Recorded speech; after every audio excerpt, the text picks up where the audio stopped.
Hi. ഇന്ന് രാവിലെ ഒരു സംഭവം കാണിച്ചു തരാമേ. എല്ലാം കൂടെ വിരിഞ്ഞ് നിന്നപ്പോഴേ നല്ല രസമുണ്ട്. അതുകൊണ്ട് ഒന്ന് കാണിക്കാന്ന് വിചാരിച്ചതാണ്. നമ്മൾ ഈ വീട്ടിൽ നിന്ന് കീഴോട്ട് ഇറങ്ങുന്ന സമയത്ത്, വെളയിലോട്ട് ഇറങ്ങുന്ന സമയത്ത് അങ്ങനെ വരി വരിയാ നിൽക്കുന്നത് കാണാൻ നല്ല രസമാണ്. അപ്പം കണ്ടാലോ, നമ്മൾ ഡ്രാഗൺ ഫ്രൂട്ടിന്റെ പൂക്കളെയാണ് കാണുന്നത്.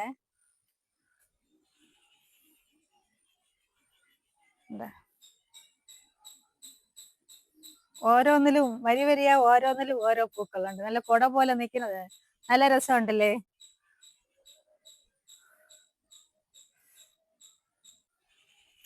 ഇതിൽ ഇന്നലെ വിരിഞ്ഞതാണ്.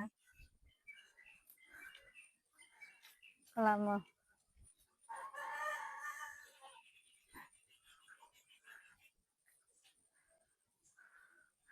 ഇതിൽ തന്നെ കുറേ ഉണ്ട്.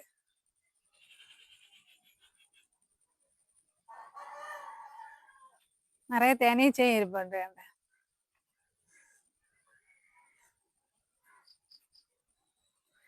ഇത് ഇന്നലെ വിരിഞ്ഞ് മങ്ങിയത്. ഇത് ഇനിയിപ്പം മങ്ങുവേ. വെയില് വരുംതോറും ഇത് മങ്ങും. ഇനി മുട്ടൊക്കെ നിൽപ്പുണ്ട് അടുത്ത് വരാൻ കണക്കിന്. എന്തായാലും സൂപ്പർ ആയിട്ടുണ്ടല്ലേ? ഇറങ്ങി വീണ സമയത്ത് പൂ വിരിഞ്ഞ് ഇരിക്കുന്നത് കണ്ടപ്പോ നല്ലതായിട്ടുണ്ടായിരുന്നു.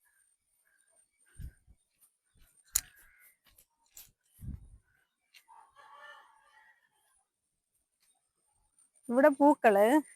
ഇനി കുറച്ച് അപ്പുറത്തോട്ട് പോകുമ്പം പഴങ്ങള്, ഡ്രാഗൺ ഫ്രൂട്ടുകൾ.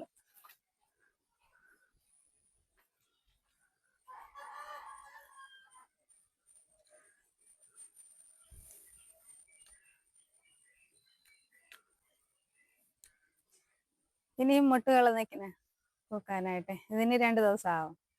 ഞാൻ വാങ്ങി എനിക്ക് ഇഷ്ടപ്പെട്ടതുകൊണ്ട് ഞാൻ നിങ്ങളെ അറിയിക്കുന്നതാണ്. അപ്പൊ ഞാൻ എവിടെ നിന്ന് വാങ്ങിയെന്ന് പറഞ്ഞാൽ ഗ്രീൻ ലൈഫ് എന്ന് പറഞ്ഞിട്ട് ഒരു ഫേസ്ബുക്കിൽ ഒരു ഇത് കണ്ടിട്ട് വാങ്ങിയതാണ്. പക്ഷെ എല്ലാം ആ തൈ നടുന്നത് മുതൽ ലാസ്റ്റ് വരെ നമുക്ക് എന്തെല്ലാം ഓരം ചെയ്യണം, എന്ത് ചെയ്യണം, എങ്ങനെയെല്ലാം അതിനെ വളർത്തണം എന്ന് എല്ലാം ഫുള്ളായിട്ട് ഡീറ്റെയിൽ അവർ പറഞ്ഞു തരാം. അവരെ പൊഴുത്തി പറയുന്നതല്ല.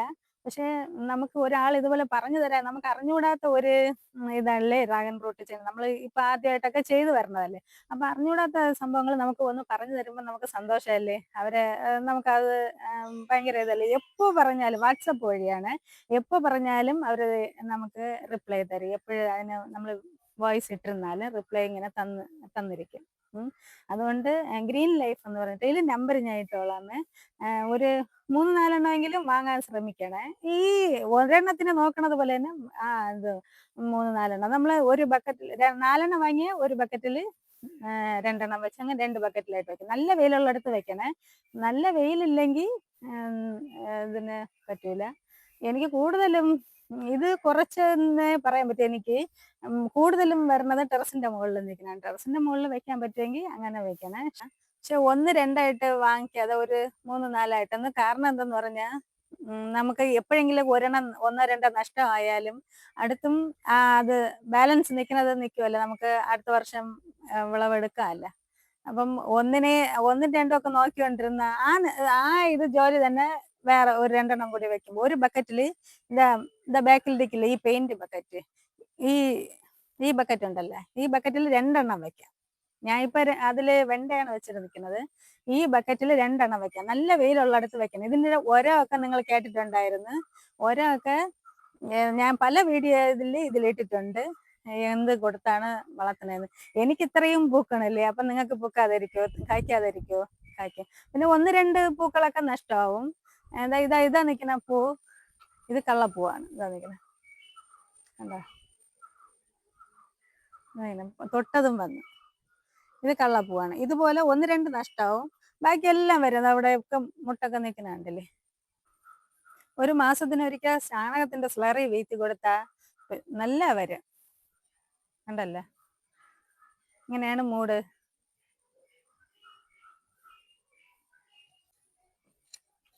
പിന്നെ ഈ ഫ്രൂട്ടൊക്കെ നമുക്ക് അടക്കാറായി നിൽക്കുന്നതാണ്. ഞാൻ കുറച്ചുകൂടെ കളർ വന്നിട്ട് ഒരു ചെറിയ ലൈനൊക്കെ അതിൽ വരും ഈ ഫ്രണ്ട് ഭാഗത്ത് വന്നിട്ട്. ഇതൊക്കെ നല്ല പഴുക്ക അടക്കാറായി. അതാണ് അല്ല, അടക്കാറായി നിൽക്കുന്ന ഫ്രൂട്ടാണ്. ചിലർക്ക് സംശയമുണ്ട് എവിടെ നിന്നാണ് ഈ കാ വരണേന്ന് പറഞ്ഞിട്ട്. ഈ ഇതില് പൂ വരും, ഇങ്ങനെയാണ് ആദ്യം വരണത്. ഇതില് പൂ വരുമ്പം പൂവില കാണിച്ചു തരാം. ഈ പൂ ഉണ്ടല്ലോ, ഇതുപോലെ പൂ വന്നിട്ട് അതിന്റെ മൂട്ടിലാണ് ഈ പൂ ഇങ്ങനെ ചപ്പി ഉണങ്ങിപ്പോവും. ഇതിന്റെ മൂട്ടിലാണ് ഫ്രൂട്ട് വരുന്നത്. എന്താ ഇതിങ്ങനെ ഉണങ്ങിപ്പോവും, ഇവിടെ നിന്ന് ഫ്രൂട്ട് വരും. ചിലർ പറയും ഇത് ഇങ്ങനെ അഴുവി നിൽക്കണോണ്ട് പ്രോബ്ലം ഉണ്ടാന്നൊക്കെ ചോദിച്ചിട്ടുണ്ട്. ഒരു പ്രോബ്ലം അല്ല, ഇത് പൂത്ത് അതിന്റെ പാട്ടിനെ അതങ്ങ് അഴുവിക്കോളും. എന്നിട്ട് അഴുവി നിൽക്കും, ഫ്രൂട്ട് അടക്കുമ്പം അഴുവി നിൽക്കണുണ്ട്. എന്താ ഉണങ്ങി നിൽപ്പുണ്ട്. വേണ്ട ഫ്രൂട്ട് ഇത് നമ്മൾ അടക്കുമ്പോ ഇതിനെങ്ങ് വലിച്ചെടുക്കുന്നുണ്ട്. ഇത് ഇരുന്നെന്ന് പറഞ്ഞ് കുഴപ്പമില്ല, ഫ്രൂട്ടിന് ഇരുന്നെന്ന് പറയുമ്പോൾ ചിലർ പറയാം അത് പുഴു വരും അങ്ങനെയെന്നൊക്കെ പറയാം. അതെല്ലാം വെറുതെയാണ്, പുഴു ഒന്നും വരില്ല. വന്നിട്ടുണ്ടായിരിക്കും ആർക്കെങ്കിലും. ഞാൻ ഇതുവരെ വളർത്തുന്നതിന് അത് പുഴുവൊന്നും വന്നിട്ടില്ല.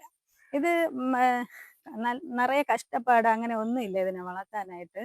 പിന്നെ അതത് സമയത്തായതിന് നമ്മൾ വെള്ളം മാത്രം നമ്മൾ കുടിക്കൂലല്ലോ. ഇനി കൂടുതൽ വെള്ളമൊന്നും വേണ്ട, 2-3 ദിവസത്തിന് ശേഷം വെള്ളമൊക്കെ വീട്ടിയാൽ മതി. കൂടുതൽ വെള്ളത്തിന്റെ ആവശ്യം ഒന്നും വരുന്നില്ല.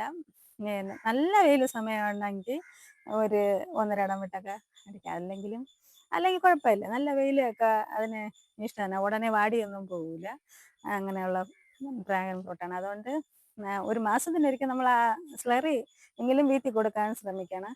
ഒരു നട്ടിട്ട് ഈ ഡ്രാഗൺ ഫ്രൂട്ടിന് എൻ്റെ തയ്യ നട്ടിട്ട് ഒരു ഒന്നും കൊടുക്കാതെ അതിനെ നോക്കാതെ ഇരുന്നിട്ട് എനിക്ക് കായ്ക്കണില്ല എന്ന് നിറയെ പേര് പറയുന്നുണ്ട്. നമ്മളെ വീട്ടിൽ മാത്രം കായ്ക്കണില്ല എന്താന്നൊക്കെ പറയുന്നത്. നല്ല തൈകളായിരിക്കും അവർ കൊടുക്കുന്നത്, നല്ല തൈകളായിരിക്കും. പക്ഷെ അവര് ഒന്നും ഇടാതെ നമ്മൾ മാത്രം വെള്ളം കുടിച്ചിട്ട് നമ്മൾ ആഹാരം കഴിക്കാതിരുന്നാൽ നമുക്ക് വിശക്കൂലേ. അതുപോലെ അതിന് പ്രോട്ടീൻ എന്തെങ്കിലും കൊടുക്കണ്ടേ, അത് അതിന്റെ ഹെൽത്തിനുള്ള എന്തെങ്കിലും കൊടുക്കണ്ടേ. അപ്പൊ അതുകൊണ്ട് അത് തെളുക്കാനും കായ്ക്കാനും ഉള്ളതൊക്കെ കൊടുത്താലേ അത് വളരും. ചിലർ പറയും നമ്മളെല്ലാം വെട്ടിക്കളയാനാണ് ഇട്ടിക്കുന്നത് എന്ന് പറഞ്ഞിട്ട്. ചിലപ്പം വളർന്നു വരുമായിരിക്കും, കാ വരൂല. ഓരം കൊടുത്തില്ലെങ്കിൽ നമ്മുടെ ഈ വീട്ടിലുണ്ടാക്കുന്ന ചാണകത്തിന്റെ സ്ലറിയൊക്കെ കൊടുത്താലേ അത് നല്ല ടേസ്റ്റ് ആയിരിക്കും. നമ്മൾ കടകളിൽ നിന്ന് ഓരങ്ങൾ വാങ്ങിച്ചിടുന്നതിനേക്കാളും ടേസ്റ്റ് ആയിരിക്കും ഈ ചാണകത്തിന്റെ സ്ലറിയൊക്കെ വീഴുന്നത്. അത് ഒന്ന് നോക്കി നിങ്ങൾ പരീക്ഷിച്ച് നോക്കിയേക്കും. ഓരം കണ്ടിപ്പാ നിങ്ങൾ കൊടുത്തു തന്നെ ആവണം. വെറുതെ ചുമ്മാ വളർന്ന് കിടക്കും, നൂല് പോലെ അങ്ങ് വളർന്ന് കിടക്കും. പക്ഷേ അതിന് ഉരം കൊടുത്താൽ മാത്രമേ അത് കായ്ക്കുള്ളൂ. അത് പ്രത്യേകിച്ച് നിങ്ങൾ നോക്കണം. ഇതിൽ നമ്മൾ വീഡിയോസിലെല്ലാം ഇട്ടിട്ടുണ്ട്. ഇതിന് മുമ്പുള്ള വീഡിയോ ആയിട്ട് ചെയ്തിട്ടുണ്ട്. ചാണകത്തിന് സ്ലറിയൊക്കെ എങ്ങനെ വീത്തണം, എങ്ങനെ ഉണ്ടാക്കണം എന്നെല്ലാം ഞാൻ, അതെങ്ങനെ കലക്കണം, എങ്ങനെ വീത്തണം എന്നെല്ലാം ഞാൻ അതിൽ പറഞ്ഞിട്ടുണ്ട്. അത് പോയി നോക്കണേ. ഇനി എന്താണ് ഓരോ വീത്തണെന്നൊന്നും ചോദിക്കല്ലേ.